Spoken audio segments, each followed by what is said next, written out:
इसकी वजह से इसका पति जेल में है और इसे देखो, आंखों में बिल्कुल शर्म नहीं है।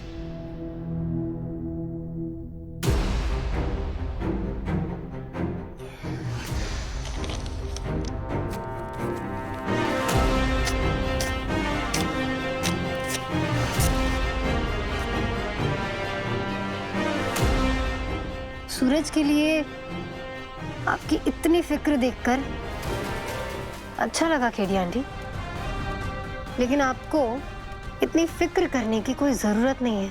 मेरा वादा है आप सबसे, मैं सूरज को जेल जाने ही नहीं दूंगी। ऐसे कैसे नहीं जाने दोगी? हाँ?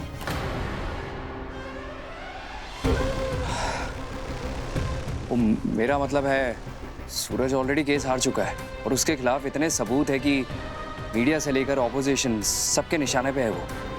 फिर तुम उसे बचाने की ये बेकार कोशिश में अपनी नौकरी क्यों दांव पे लगा रही हो? और वैसे भी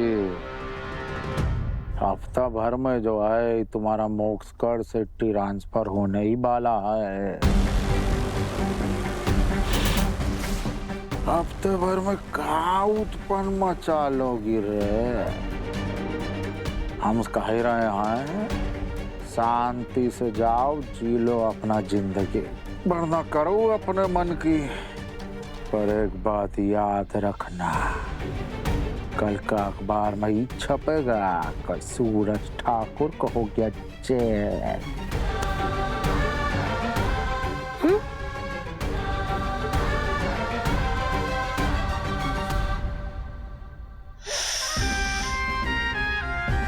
ये मीडिया को तो आप ही कंट्रोल करता है ना, तो आई एम श्योर ये अमेजिंग हेडलाइंस भी आप ही ने छपाई होगी।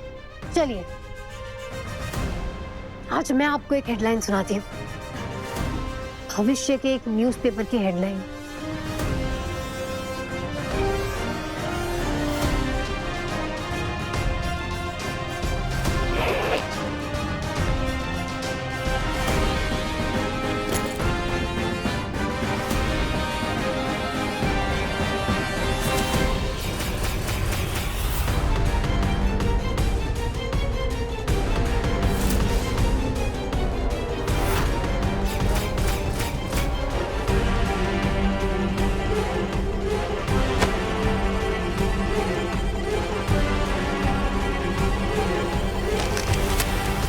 जागृति, अपनी औकात मत भूलो। क्या हुआ खेड़ी आंटी, आपको हेडलाइन अच्छी नहीं लगी? कोई बात नहीं, यूं बदल देते हैं। ये कैसी है?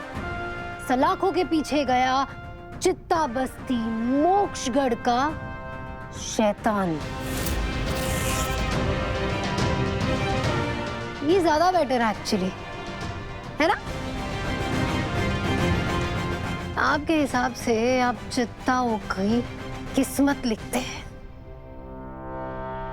उनकी किस्मत तय करते हैं। राजा और प्रजा के बीच का जो अंतर है वो समझाने के लिए यूं फट से पहुंच जाते हैं आप चित्ता बस्ती।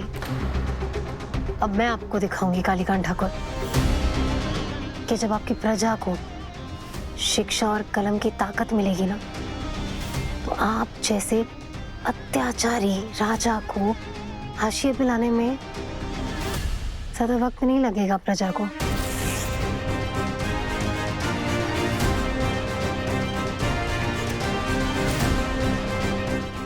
और हाँ, उस पेन को संभाल कर रखिएगा, आपके अरेस्ट वारंट में इसी से साइन करेगी ये एएसपी जागृति।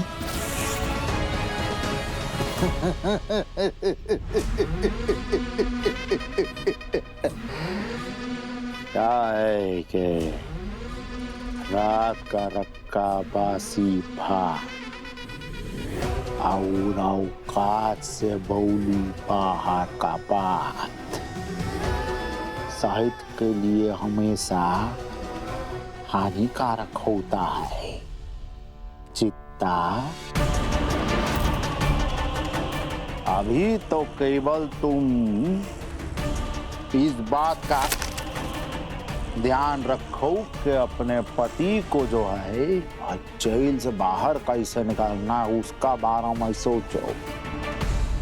उसके बाद मैं सपने देखना भैया कि कालीकांत ठाकुर के हाथ में हथकड़ी पहनाओगे।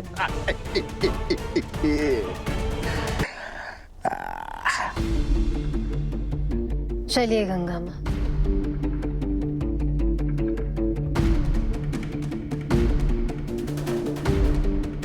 डैड ये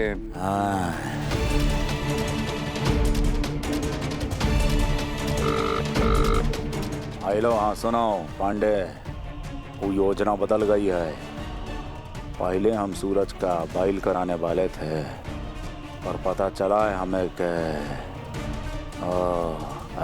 एसपी चित्ता जागृति जो है ना, सूरज को न्यायिक हिरासत पुलिस कस्टडी में डाल रही है। तो हमारे वकील को बोल और सीधा का सीधा उसको डाल जेल में। और सुन, न्याय का कुर्सी पे जो है ना उसको बैठा, का नाम है उसका, हाँ न्यायमूर्ति विजय। और हाँ उसके कान में भी भौंक देना के कस्टडी वगैरह में बकत बेस ना करे, सीधा सूरजवा को जो है जेल में डाले। भाई ऑर्डर कालीकांत ठाकुर, अभी लड़ाई बाप बेटे का नहीं, अभी लड़ाई एक चित्ता और ठाकुर का हो गया है। ठोक के बोलो गजब।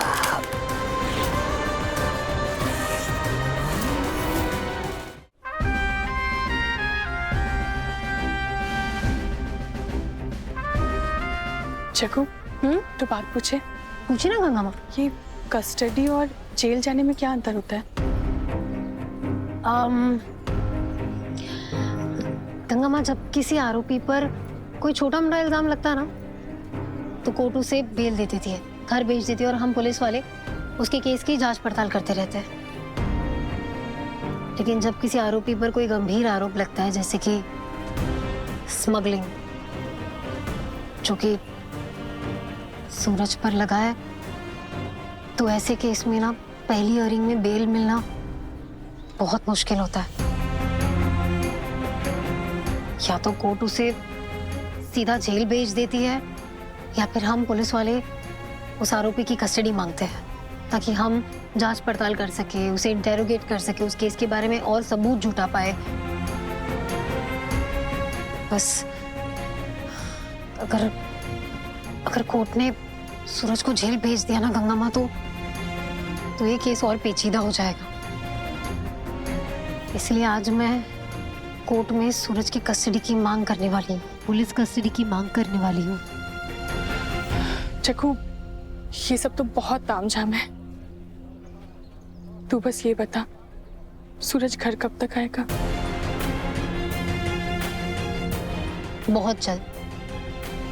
बहुत जल्द मैं सूरज को घर वापस लेकर आऊंगी। आप बस प्रार्थना कीजिए कि आज हमें सूरज की कस्टडी मिल जाए।